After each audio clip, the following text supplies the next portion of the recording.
Yo, yo, yo guys, check, kamusta mga idol? So, good morning, good morning, good morning sa inyo mga idol. So, ayan, mag-update tayo ngayong araw.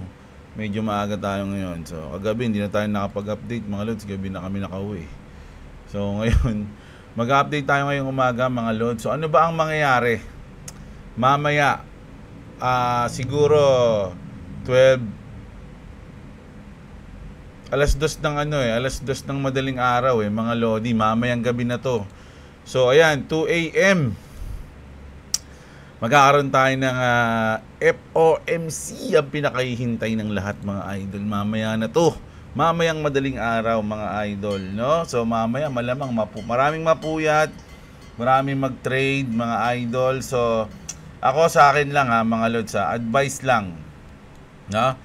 Dahil magkakaroon tayo ng rate cut ngayon, wag kayo masyadong confident na magpa-pump, no, ng agad, no? Kumbaga, kasi meron kasi mga naka-position agad mga idol Iniisip nila, ito, goods na ako dito sa position ko na to. Medyo mababa na to. Pero sabi ko nga mga lods, pwede yang abutin. No, pwedeng mangyari na kahit goods, no? Minsan kasi hindi pa nagsasalita si Jerome Powell, gumagalaw na yung market Basta alas 2 na. Pag nag-alas 2 na, 'di ba? Palapit pa lang sa mic si si Jerome Powell, gumagalaw na yung market, gumagalaw, hindi na malaman kung saan pupunta. Mga idol, no? So, para sa akin, mas maganda na tsempohan nyo mga lods, no? Kasi pwedeng ang pwedeng gawin yan, lumipad, tas bumaba, tapos lumipad. Parang ganun yung pwedeng gawin, no? Pero pwede rin namang bumaba, lumipad, bumaba, tas lumipad, mga idol, no? Dalawang beses kayo aabutin. Mamaya nakatodo pa kayo. Ang tagal naman nito, nakakainis naman. Mamaya nakatodo pa kayo mga idol. So dapat mag-ingat kayo mga lods, no? Kaya mamaya maraming inaasahan ko na kinabukasan, kumbaga mamayang bukas ng umaga, makikita natin agad yung mga post diyan kung ilan yung mga na-liquidate. Naku, wag na kayong sumama dun mga lods, no? Hintayin nyo, sa akin lang hintayin nyo munang kumalma, no? Pwede kasing pwede kasing mag ganun-ganun yan bago kumalma, no? At unti-unting tumaas. Doon na kayo sumabay, no? Pag kasi alam na natin na pa-uptrend to no? So, kumalma muna bago kayo pumosisyon, bago lumipad, no? Pero yung dito kayo sasabay sa wave, yung ganun, mga tagal naman itong na to, bagal lang natin Pag BPN talaga, medyo na ako bagal So, hintayin nyo na lang kumalma. Ayun yung gusto kong sabihin mga lodi. Alas 2 ng madaling araw mamaya, hanggang alas 2:30 yan mga idol, no? Malamang si Boss Robo magte-trade yan mamaya, FOMC So pero syempre yung mga veterans na si Boss Robo nga minsan ganun ginagawa nun hintayin niya muna kumalma din bago siya pumosisyon Pero yung iba talaga, yung mga Sugar Lord kung tawagin Sugar Lord, meron chumichempo dun na pag nag-drop long, tapos pag profit, tapos short, yung mga ganun sila. Nilalaro nila yon mga idol. Pero imposibleng maliit yung chance na manalo kapag ganun mga idol, no? So mas maganda mamaya kung puposition kayo, pakalmahin nyo lang, no? Pakalmahin nyo lang muna mga idol. Ayan, nakaka-excite mamayang gabi, no? So ito mga lodi, kasi bakit sabi natin, alam na natin na pakalmahin bago pumosisyon? Kasi 100% probability the Fed cut rates tomorrow, bullish for market. So matik na to mga lodi, magkakaroon tayo ng cut rate. So merong nagsasabi na asan ba yan? Ito. Ang pipilian na lang dito kung 25 o 50. Ayan, pero 100% na magka-cut. Mga idol, tandaan nyo, US, ang cut rate decision niyan September 17. Canada naman, September 17 din to. Parehas to, mga idol. So, baka tumulong mag-push to mga lods. Yung UK September 18, yung Japan September 18 din mga idol. Big expiration September 17, OPEC September 19. So ito yung mga schedule mga idol. So magiging ano ba ngayon? Miyerkules. So Huwebes, Biyernes medyo malupit yan mga idol, mga lods, no? Kasi Biyernes din ang 18 din mga lodi, yung Osprey rin di ba? Osprey na ETF, nako doon din i-announce yun kung magla-live na. So medyo matindi ang natitirang 2 days natin ngayon bago mag-weekend mga idol. Nako, kapanapanabik mga idol ang mangyayari simula mamayang gabi hanggang weekend. Sabihin nating weekend. Check nga natin sa weekend. Kasi wala pag Saturday, Sunday talaga patay So ayan. So ito talaga tayo mga idol, no? Yung Friday, although walang nakalagay dito kasi hindi naman siya sa event, no? Pero sa ETF medyo kasali to mga idol yung Friday. Diyan na madidesisyonan yun. Di ba? Tapos sabi dito, si Cook mga idol, hindi siya kayang hindi siya kayang i-fire ni Trump, no? Sabi dito, appeals court rules Trump can fire Cook as Miran wins Fed confirmation by 1 vote margin. So magbobotohan kasi sila diyan mga idol. Bukod sa magbobotohan sila kung magkakat ng rate, at magbobotohan din sila kung ilang points ang ikakat. So sabi dito, Wednesday may see the first ever Fed 4-way vote split.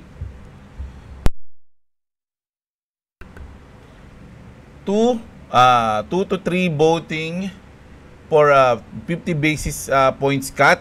Majority voting 25 basis point cut. So malamang talaga baka 25 basis point lang to. Pero either way, good news yan mga idol, no? Several hardcore Democrats voting unchanged, and Lisa Cook suddenly turning uber hawk and voting 25 points hike mga idol, no? So parang ang pangit tingnan nito kasi dahil lang sa tinatry siyang i-fire ni Trump, yung magiging desisyon niya is 25 basis points. Kumbaga gusto niya lang kontrahin si Trump. Hindi siya nagde-decide mismo doon kung ano yung nangyayari sa market. Nagde-decide siya dahil kumbaga tawag dito, pine-personal niya yung desisyon niya. Parang ganon. Hindi niya ginagawa yung trabaho niya ng maayos.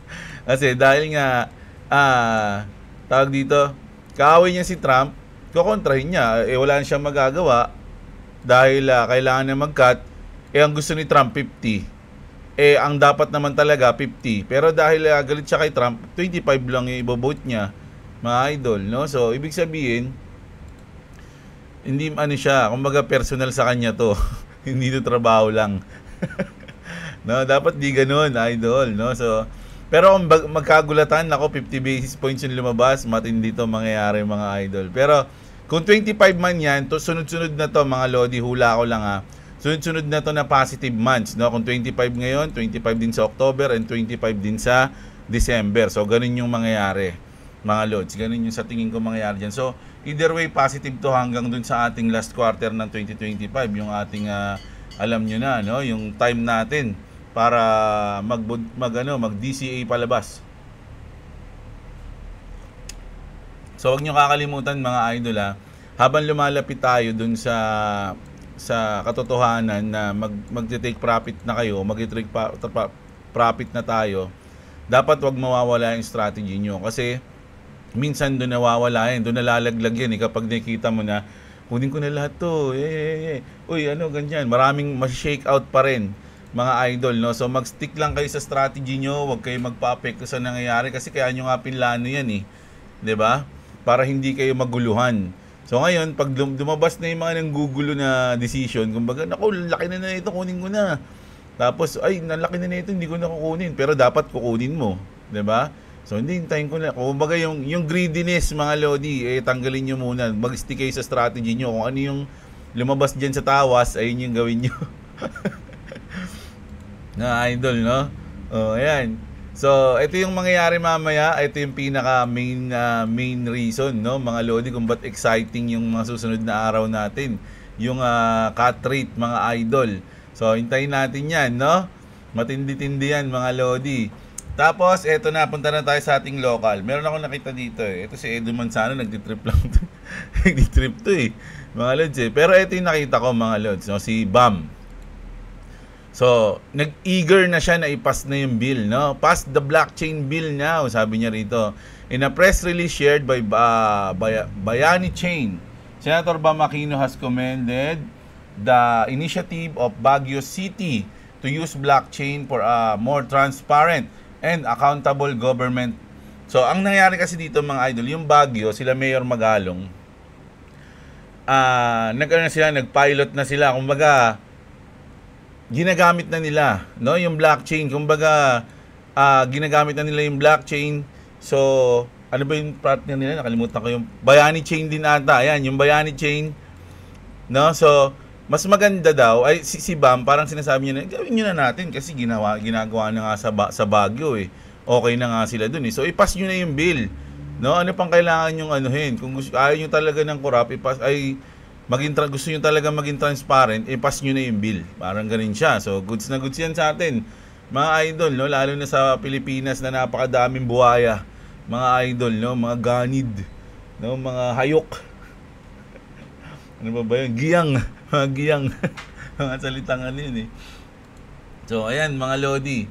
Kailangan nang ipasa daw yan, no? So, ako, sangayon ako dito kay Bam, mga idol, no? Na ipasa niya yung blockchain, no, para sa ating budget, no? Ang lupit ng ano natin, mga idol. Pag nangyari yan, maraming makukulong. Yung mga bobo sa crypto. Ay, nadidetect na pala to. Ay, taka ko nalaman tuloy na dito ginamit. May mga ganun na yan. So, syempre, kapag napasa yung bill na yan, pag-aaralan din ng lahat yan, ng mga mambabatas o ng mga politiko. May bago tayong batas na ganito. Taragis to hindi ko alam na ganito pala to, makikita na tayo nito. Ganun. So, goods yan mga idol. Tapos dito naman sa YGG, mga idol, check natin. 13 Filipino rescued from development to see crypto scam hubs, no? The Philippines has rescued 13 Filipinos from being deployed to crypto scam hub in Thailand, Cambodia, and Myanmar. Grabe itong mga bansa na to, no? Simple lang, pero ano rin pala sila, no? May mga pugad sila ng scam ng crypto. The victims were recruited through social media with lucrative job offers. The illegal recruiters smuggled the victim from Manila to Palawan. After crossing mountains in Rizal, Palawan, the group traveled to shoreline where a boat bound for Malaysia awaited them. Authorized continue to warn Filipinos of accepting job offers that involve backdoor exit. So, yung yung No More Bets, mga idol, panoorin nyo yung No More Bets sa Netflix. Andun pa yun. Ito yun, Kasi pag kinlik yung Netflix dito, bawal eh. Hindi nyo makikita eh.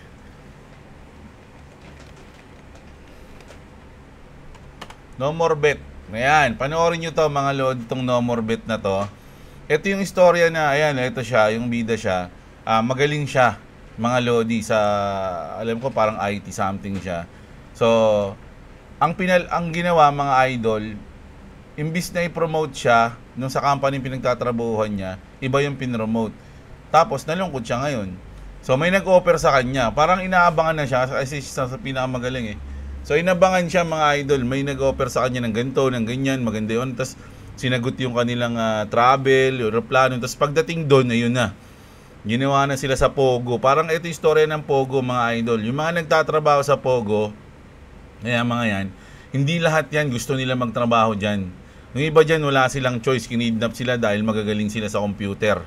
So kapag di sila gumawa, bubugbugin sila, ganun, no? So maganda to mga idol. So yung mga nabibiktima ng ganyan, mga lodi, yung mga ganito, malamang ino-offer sa kanila dyan, maganda, magaling, uy, magaling ka daw, tara, maganda sahod dito, maganda yung facilities na titiran mo, talagang kukumbinsihin ka. And then pagdating doon, wala ka na magagawa, mga lodi, no? May mga baril na eh. Ang gagawin mo doon, tatrabaho ka na.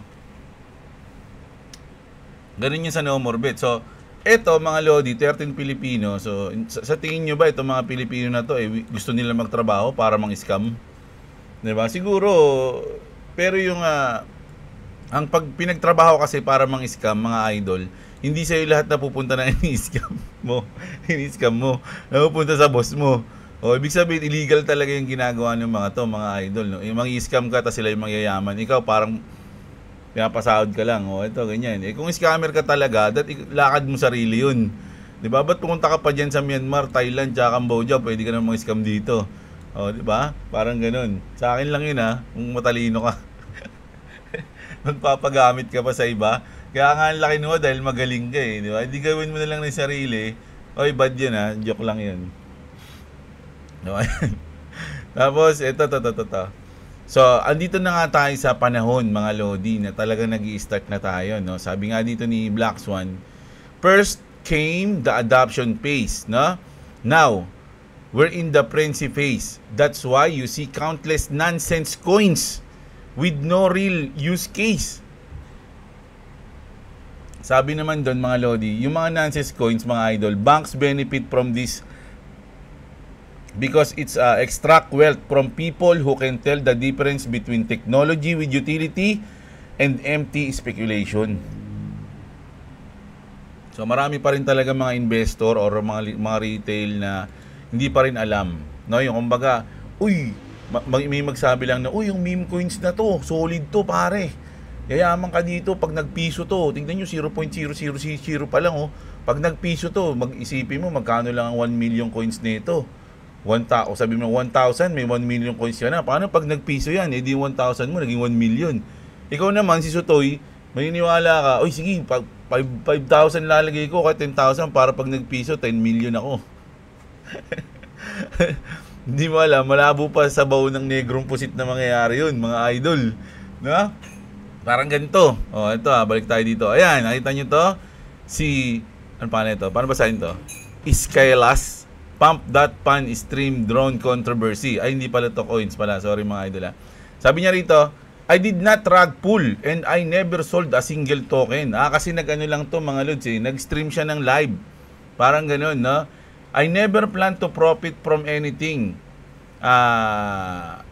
Iskela Fujimoto's journey into crypto has drawn major controversy from local and international calls.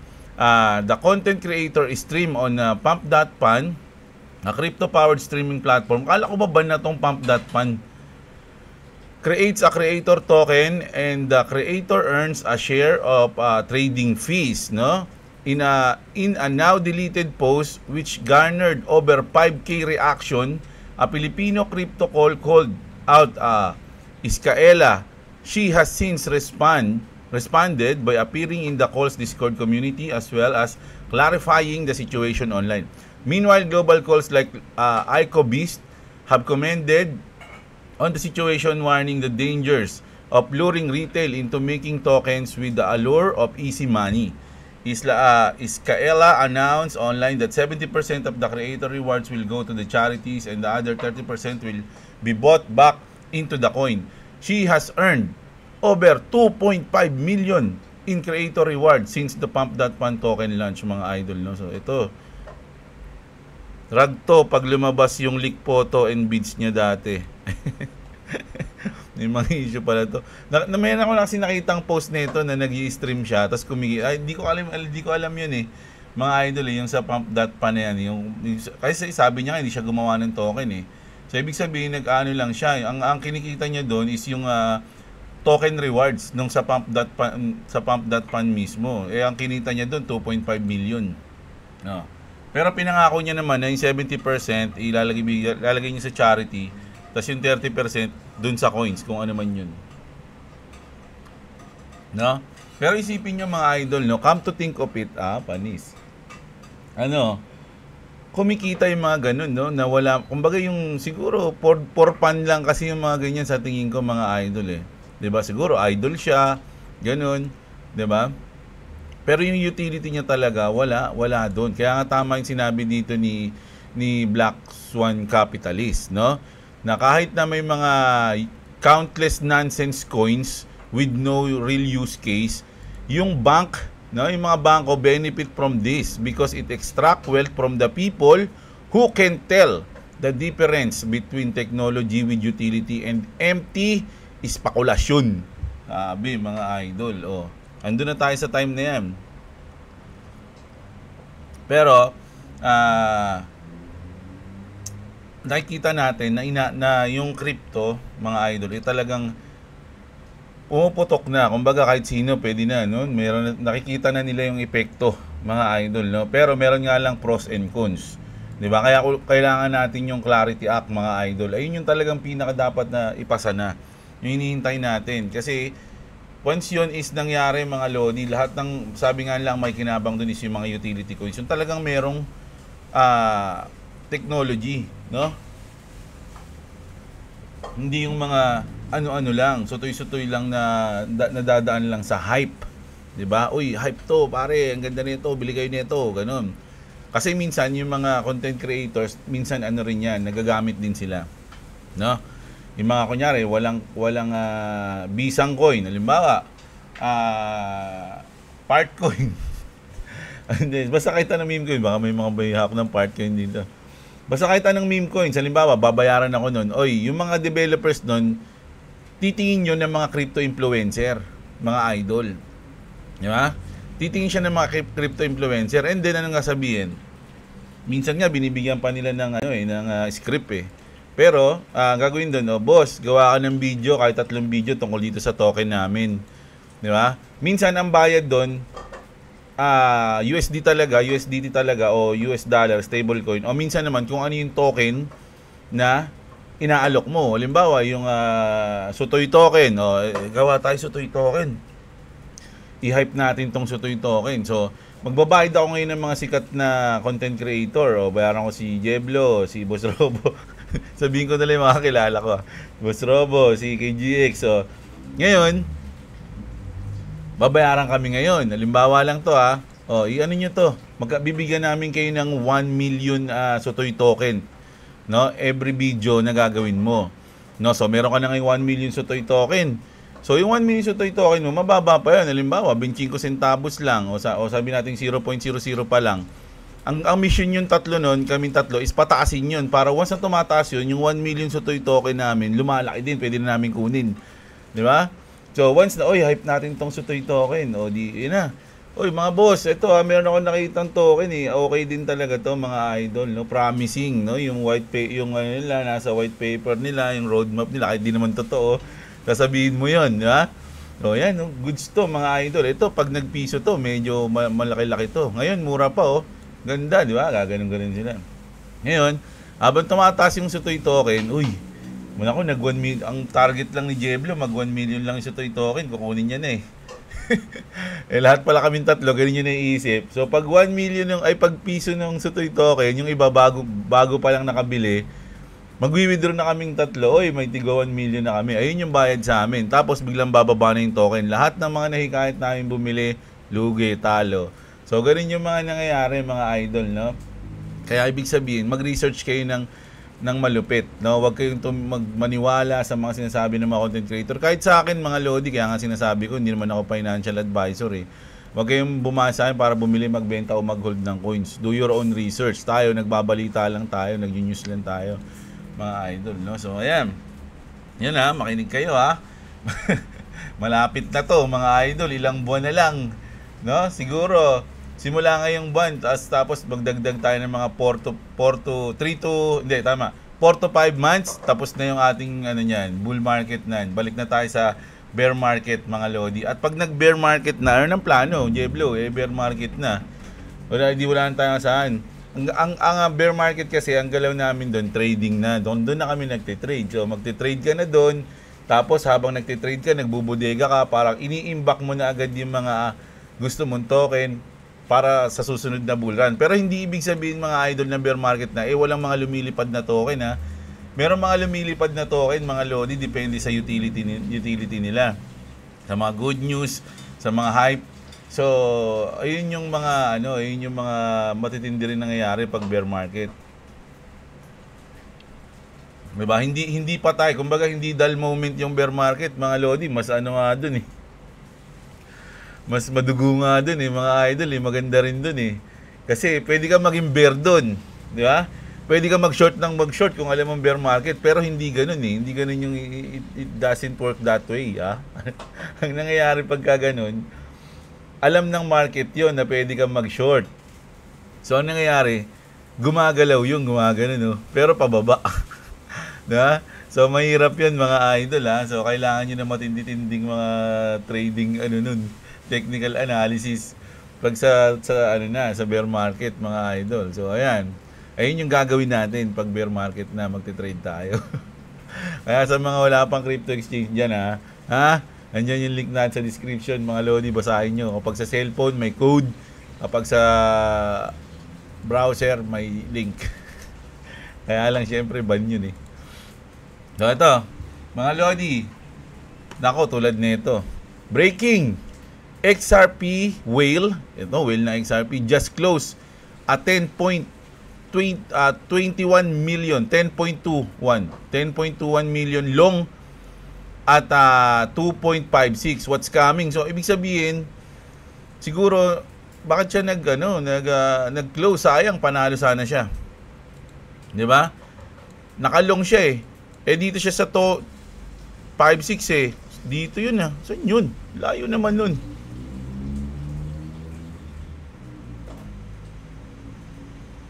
Ulitin ko nga yung basa. Kailan ba tong news na to? September 16 lang to. Kahapon lang to. Oh. Kinlose niya yung long niya eh. Mga idol eh. Siguro sa 1 minute time frame may kita natin yung wick nun. Pero panalo na sana siya kung di niya kinlose. Kasi nasa na tayo ngayon eh. $3 na tayo ngayon eh. 3.04 tayo ngayon eh. Di ba? So hindi ito magaling. Ito, si Gal Gilberti, mga lodi, no? Siya yung president ng Tecreum Trading, mga idol, no? I'm an XRP enthusiast. Ayun yung sinabi niya sa CNBC. Alam niyo ilang beses na nababanggit si XRP sa CNBC, mga idol, Kahapon nabanggit siya sa CNBC, sinabi nung guest doon na Ripple will taking sweep. 'Di ba? Tapos dito naman, ito naman si president ng Tecreum, sinabi niya na I'm an XRP enthusiast.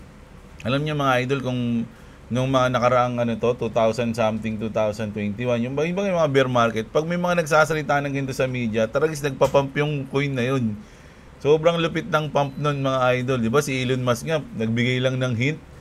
Pinost lang yung aso niya, nakamukha ng Shiba Inu, biglang umangat yung Shiba Inu, hindi naman niya. Ganong kalupit yung mga hyper dati, mga lodi. Ngayon hindi na eh. Sipin mo, nakikita na sa media oh. Pero wala pa rin nangyayari sa coin. Kasi nga hindi siya hype coin, isa siyang utility coin. So kakagat yung lupit niyan kapag gumana na siya, di ba? So kailangan bago pag gumana yon mga idol, meron ka na, andun ka na, nakaboard ka na, kumbaga nakasakay ka na. Kasi once na gumana na siya at di ka pa nakasakay, iwang ka talaga mga lodi. Nag-gets niyo na. Market cap is one of the crypto's biggest illusion, no? Kasi minsan kakalculate pa sila diyan eh. It's just a price x supply, no? Ayan, no? Not liquidity, adoption or real world usage. XRP market cap is 181 billion, but its architecture is built to bridge and absorb global settlement flows. That's the difference between numbers and reality, no? Lupit talaga nito ni Black Swan magsalita eh, mga lods eh. Oh, ito, ang ganda nito mga lodi. XRP yung ginamit dyan eh. Gemini card do. Grabe, wala ako nyan. Yan, iska na lang mga lods oh. No? So, ibig sabihin lang mga idol, ginagamit na siya. Ang bilis lang oh. Tapos, kumaway na si si Darak. Oh.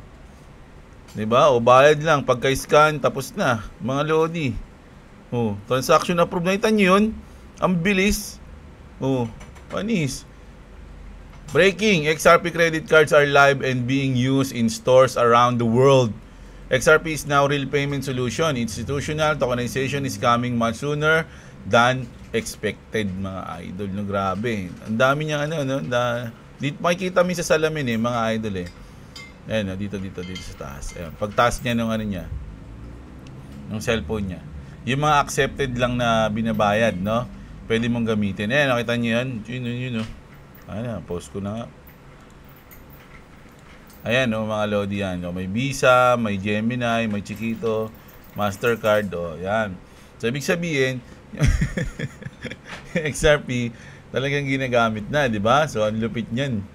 Ito naman, Ripple CEO Brad Garlinghouse questions why marketplace like Amazon have not yet adopted blockchain technology like the XRP Ledger for payments, no? Parang tinatanong niyo, ba't di nyo pa inaano? Eh, yung Uber nga, yan, no? Uber knows that if they can pay their drivers more frequently, the retention of their drivers goes up, mga idol. Kasi, kung napanood niyo yung sinabi ni, yan. Kung napanood niyo yung sinabi ni Brad Garlinghouse dati na, ba't kailangan niyo maghintay ng buwan bago sumahod? Ba't nyo kailangan maghintay ng kinsenas bago sumahod o ng linggo? Ba't hindi kayo pwede sumahod ng every hours or minute o moment? Every moment pwede kayo sumahod. Di ba? So, ganun kalupit yung ino-offer ng Ripple, mga idol, no? Hindi mo na kailangan maghintay. Sinong ayaw nun? Ikaw? So, ito na, mga Lodi. Sabi dito kilala nito si Christine Lagarde. Ayan, sa European Union Bank. Ba? Ripple is a banker coin, and who owns and save all the money?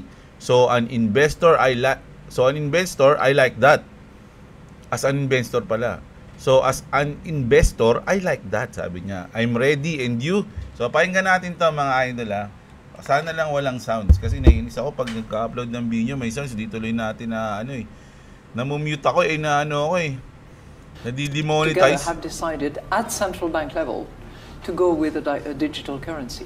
So central bank digital currency is coming Central alive. bank yun, mga Lodi, central bank level. So gusto na nila mag-digital currency na. Right now, digital currency sounds very edgy and kind of alternative lifestyle, but it's becoming the mainstream.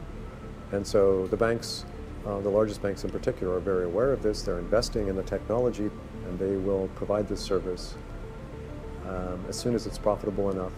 I have the good fortune of being the CEO at Ripple. Ripple sells a set of technologies to banks and other financial institutions to dramatically Narinig yung sounds, talagang na sounds yan. accelerate the ability for banks and regulated financial institutions to settle transactions between each other. Some say Ripple could be the next Bitcoin. What do you think, Brad? Is that a compliment that Ripple It's not a compliment. could be the next Bitcoin? Well, I think if we're solving a real problem and it's at scale, then I think it's a compliment. I think the most important thing that's going on in crypto is understanding what is real and what is just hype. Yun, if you understand what is real and what is just hype, no? Yung sinasabi kanina ni Black Swan, no? Yung mga empty speculation lang tsaka yung talagang may utility na coins, di ba? So, ito na tayo, mga lods, kasi sabi dito ni Crypto Rover, nasa phase 3 na daw tayo. Naniniwala ba kayo doon? Phase 3 is nearly here, sabi niya. Next up, a full-blown alt season. Don't miss it. So, ito yung ating phase. No? Phase 1, dyan lang sa may simbahan. Kasi tapos na raw yung phase 2 na-outperform na ni Ethereum is outperforming Bitcoin, and we are talks of the flipping. So money is flowing into large caps where we see large buy-ups happening overlap. So nandito na raw tayo sa phase 3. Ethereum has been outperforming Bitcoin, and large caps are going parabolic, no? Malapit na tayo diyan. Kumbaga, hindi naman sinabing nasa phase 3 na tayo. Phase 3 is nearly here pa lang, no? Kumbaga, malapit na tayo dito. Ayan. Phase overlap, regardless of market cap, some altcoins with strong fundamentals are having pumps, no? Basahin niyo yung unang sinabi niya, regardless of market cap. Kahit gaano pa kataas yung market cap, yung ibang altcoins lumilipad. Depende sa fundamentals, no? Ayan, mga Lodi. Phase 4.